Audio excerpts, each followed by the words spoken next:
आपका नए और प्रेस वीडियो में हार्दिक स्वागत है। डीए में इजाफे के ऐलान का बेसब्री से इंतजार कर रहे 50 लाख केंद्रीय कर्मचारियों और 65 लाख पेंशनर्स के लिए आज की बड़ी खुशखबरी। अब देश में वैक्सीनेशन का दौर जारी है। इसके साथ ही अर्थव्यवस्था भी धीरे धीरे पटरी पर लौट रही है। जब सब कुछ पहले जैसा होने जा रहा है तो ऐसे में केंद्रीय कर्मचारी और पेंशनर्स को भी सैलरी व पेंशन बढ़ोतरी का इंतजार पूरा हो चुका है। जी हाँ, डीए में बढ़ोतरी ऐलान पर इस वक्त की सबसे बड़ी खबर है जो आपको आगे इस वीडियो में देखने को मिलेगी। इसी के साथ कर्मचारियों और पेंशनर्स के लिए कुछ और भी बड़ी खबरें हैं जो आपको इस वीडियो में देखने को मिलेगी। तो बने रहे वीडियो के लास्ट तक और जानिए महत्वपूर्ण खबरों को सबसे पहले। इससे पहले अगर आपने अभी तक भी इस वीडियो पर एक लाइक नहीं किया तो एक लाइक कर दीजिए, क्योंकि आपका एक लाइक ही हमारी मेहनत का फल होता है। और चैनल को भी फ्री में सब्सक्राइब नहीं किया तो सब्सक्राइब कर लीजिए, ताकि आगे भी आपको कर्मचारी पेंशन से जुड़े हर एक लेटेस्ट अपडेट सबसे पहले फ्री में देखने को मिलती रहे।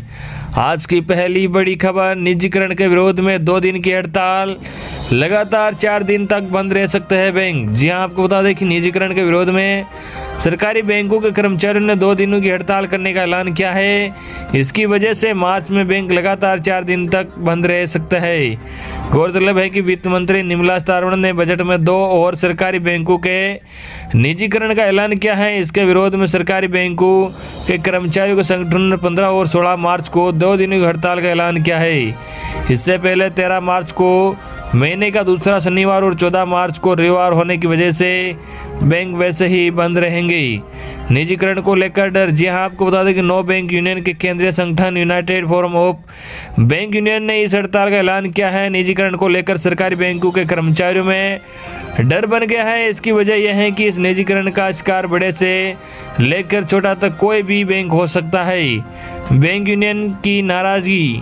बैंकों के निजीकरण के ऐलान के बाद अब बैंक यूनियन की नाराजगी सामने आ रही है। बैंक यूनियन ने सरकारी बैंकों के निजीकरण के खिलाफ हड़ताल का ऐलान किया है। बैंक यूनियन ने मार्च में 2 दिवसीय बंद का आह्वान किया है। बैंकों की इस 2 दिन की हड़ताल के साथ लगातार 4 दिनों तक बैंक बंद रहेंगे। इसके पहले सरकार आईडीबीआई बैंक का साल 2019 में निजीकरण कर चुकी है और पिछले 4 साल में 14 सरकारी बैंकों का विलय भी किया गया है। बजट में सरकार ने 2 बैंकों और एक सामान्य बीमा कंपनी के निजीकरण, एक बेड बैंक की स्थापना, बीमा सेक्टर में एफडीआई की सीमा बढ़ाकर 74% करने जैसे कई प्रस्ताव रखे हैं। वही अगली बड़ी खबर आपको बता दें कि केंद्र सरकार ने माना पुरानी पेंशन व्यवस्था से जुड़ा कोर्ट का निर्णय, लोकसभा में दी जानकारी। जी आपको बता दें कि लोकसभा में एक सांसद के सवाल के जवाब में सरकार ने ये जानकारी दी है। सरकार के इस कदम से बड़ी संख्या में केंद्र सरकार के कर्मचारियों को इसका फायदा मिलेगा। इस मामले में कई कर्मचारियों ने कोर्ट का रुख किया था। कई साल तक चले सुनवाई के बाद ये फैसला आया है। अब कर्मचारियों को पुरानी पेंशन व्यवस्था के तहत ही रिटायर होने पर पेंशन का लाभ मिलेगा। बड़ी संख्या में केंद्र सरकार के अधीन ऐसे कर्मचारी थे जिन्हें नई पेंशन व्यवस्था राष्ट्रीय पेंशन प्रणाली एनपीएस के तहत भर्ती किया गया था, लेकिन कोर्ट का दरवाजा खटखटाने वाले ऐसे कर्मचारियों का आरोप था कि वे साल 2004 से पहले सफल घोषित किए गए थे। चयन भी 2004 से पहले हो गया था, लेकिन उनकी नियुक्ति 2004 के बाद हुई है।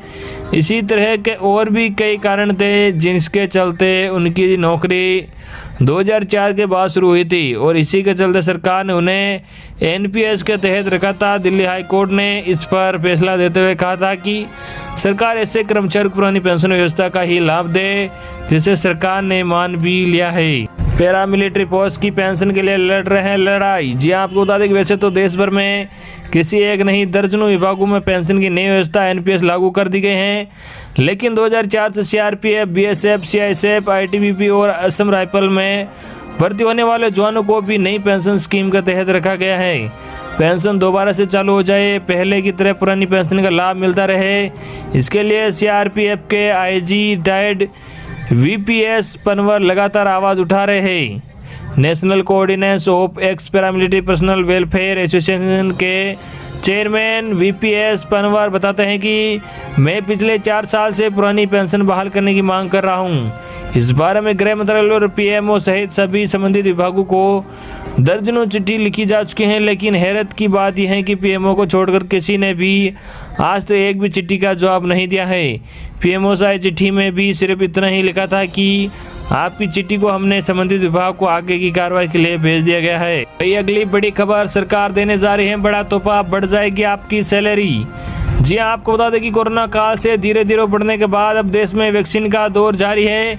इसके साथ ही अर्थव्यवस्था भी धीरे धीरे पटरी पर लौट रही है। जब सब कुछ पहले जैसा होने जा रहा है तो ऐसे में केंद्रीय कर्मचारियों को भी उम्मीद है कि उनका डीए में इजाफा का ऐलान जल्द हो जाएगा। सरकारी कर्मचारी नजर सरकार की तरफ से जिन्हें सरकारी ऐलान का इंतजार है।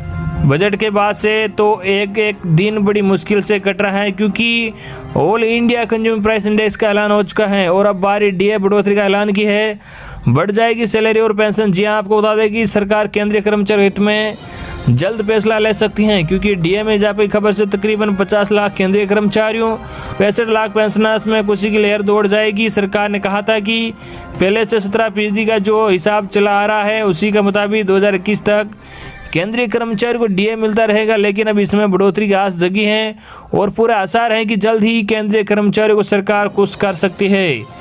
जल्द ऐलान होने की उम्मीद। जी बता दें कि केंद्र सरकार इसे हर 6 महीने में रिवाइज करती हैं। इसका कैलकुलेशन बेसिक पे को आधार मानकर प्रतिशत में होता है। ये बढ़ोतरी 7 वेतन आयोग की स्पर्श के आधार पर होगी। अभी कर्मचारी और पेंशनर्स को अलग अलग डीए मिल रहा है। सरकार अगर डीए में बढ़ोतरी का ऐलान कर देती है तो केंद्रीय कर्मचारी को इसका बड़ा फायदा होगा। फिलहाल केंद्रीय कर्मचारी को 17% डीए महंगा भत्ता मिलता है, लेकिन 4% बढ़ोतरी हो जाए तो ये 21% तक पहुँच सकता है। उम्मीद है कि कोरोना काल में सामने आई मुसीबतों और मुश्किलों को देखते हुए सरकार इसका जल्द ऐलान कर सकती है। मंत्रालय भी दे चुका है संकेत। जी हाँ, वित्त मंत्रालय इस बारे में पहले ही कह चुका है कि केंद्रीय कर्मचारी की बेसिक सैलरी या पेंशन पर महंगाई को ध्यान में रखते हुए भत्ते का ऐलान किया जाएगा। डीए और डीआर का खर्च सालाना 12,510 करोड़ रुपए का है, लेकिन बढ़ोतरी के बाद इसका 14,595 करोड़ रुपए तक पहुंचने का अनुमान है।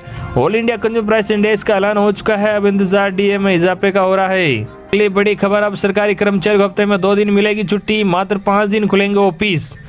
जी हाँ, आपको बता दें कि प्रदेश के सरकारी कर्मचारियों के लिए सरकार ने खुशखबरी दी है। अब सरकारी दफ्तर हफ्ते में मात्र 5 दिन ही खुल सकेंगे। सभी कर्मचारियों को हफ्ते में 2 दिन का वीकेंड दिया जाएगा। हालांकि काम करने के घंटों में बढ़ोतरी की जाएगी, साथ ही लंच के मिलने वाले समय में भी कटौती की जाएगी। जल्द ही श्रम विभाग कामकाज के घंटे तय करने के बाद नए सिरे से अधिसूचना जारी करेगा। भारत सरकार के नए श्रम कानूनों के परिपालन में मध्य प्रदेश सरकार के श्रम विभाग नए सिरे से कामकाज की प्रक्रिया निर्धारित करने जा रहा है। अभी रहती है 2 शनिवारों की छुट्टी। बता दें कि वर्तमान व्यवस्था के अनुसार सभी कर्मचारियों को महीने में 2 शनिवार को छुट्टी मिलती है। हर महीने के दूसरे और तीसरे शनिवार को छुट्टी का प्रावधान है। अब महीने में हर शनिवार को भी छुट्टी का प्रावधान बनाया जा रहा है। वर्तमान में दफ्तरों को खुलने का समय 9:30 बजे से 5:30 बजे तक का है। अब इस नई व्यवस्था के बाद दफ्तरों का समय 8:30 से 6:30 बजे का किया जा सकता है। हालांकि अभी इस पर अंतिम फैसला किया जाना बाकी है। बता दें कि इस व्यवस्था पर सरकार 3 साल पहले भी मंथन कर चुकी है, हालांकि ये लागू नहीं हो पाया है। तो ये थी आज की बड़ी खबरें जो हमने सबसे पहले आप तक पहुंचाई है।